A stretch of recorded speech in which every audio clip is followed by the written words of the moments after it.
Let's switch over to the race to the White House and the 4 Republican candidates running to replace President Obama. It has been a fun-filled week with talk about birth control, negative attack ads by super PACs, and candidates dropping out of debates. Now, you may remember last Saturday was the Republican caucuses in Maine, and Mitt Romney was said to be the winner, with Ron Paul coming in second place. Well, now the Maine Republican Party is going to recanvass counties to recount vote totals. And one county, Washington County, which actually was closed last weekend due to the weather, they'll hold their caucuses tomorrow. So there could be some new results.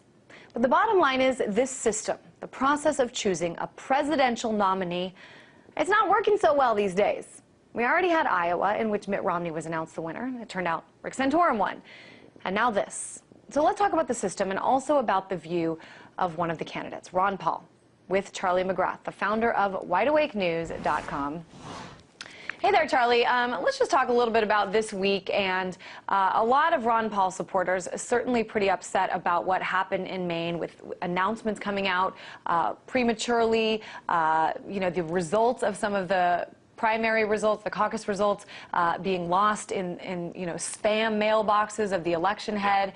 What's going on here?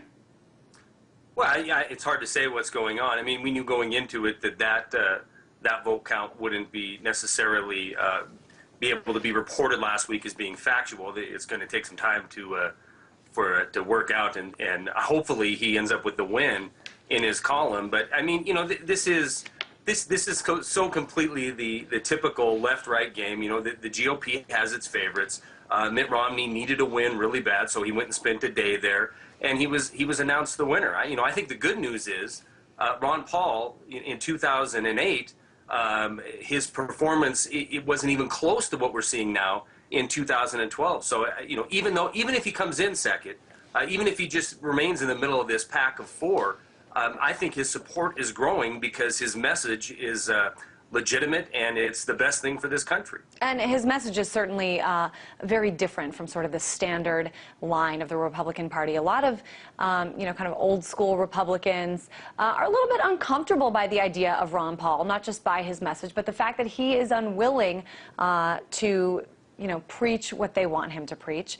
I want to put up something that was on CNN the other day, something really, really interesting. It shows you not just how the people think, but look at this. This is a poll that shows Ron Paul having the highest percentage, 52%. He's on the bottom. Romney is on top. I mean, maybe this just goes to show how the mainstream media views things, but this is a picture actually taken from somebody's television screen on CNN. What's going on here? I mean, why? It's not just the Republican Party. It seems it's also, and this wasn't Fox News, this was CNN.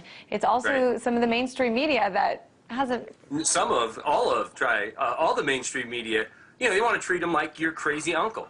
And you can blame a lot of reasons for this. I mean, if you want to go the conspiratorial route, which is, the route I'm going to take right here, it's that 80 or 90% of the media, the mainstream media, is owned by a very, very small group of corporations. About a half a dozen corporations control 90% of the news that is disseminated in this country, in the West, and it benefits them to have this fake left-right battle between so-called conservative Republicans and liberal Democrats.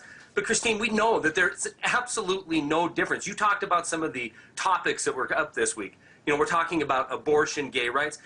These things are important. I'm not trying to belittle these things, but the fact of the matter is we're still engaged in the longest military engagement in the history of this country. We borrow 40 cents of every single dollar to fund this military expansion, and there's only one candidate in the perceived left or perceived right that is speaking against this, and that's Ron Paul. We have not declared a war in this nation since 1942, but for the last decade, basically for the last 2 decades, we have been on a constant war footing. He's the only one with the message of, we need to bring our troops home, we need to have sound money, we need to get our own house in order, and stop playing policemen around the world. So that doesn't benefit the mainstream media. When this small group of That's not even talking about another big issue, which is the economy. Not to go mainstream on you, Charlie, but I want to actually quote something, I'm going to say it, that Sarah Palin said recently. She said that she believes the primaries will likely end with a deal over delegates. She said voters have no enthusiasm for Republican candidates. Talk about the delegate aspect of this, because this is something that Ron Paul and his supporters have been really good about. They have been, you know, the last ones at some of these primaries. They've got their eye on the delegates. Well, you know, I'm not a complete expert on this process, but I do know that that is his goal. He knows he's not going to win. Everybody knows he's not going to be the nominee for the Republican Party to run for president.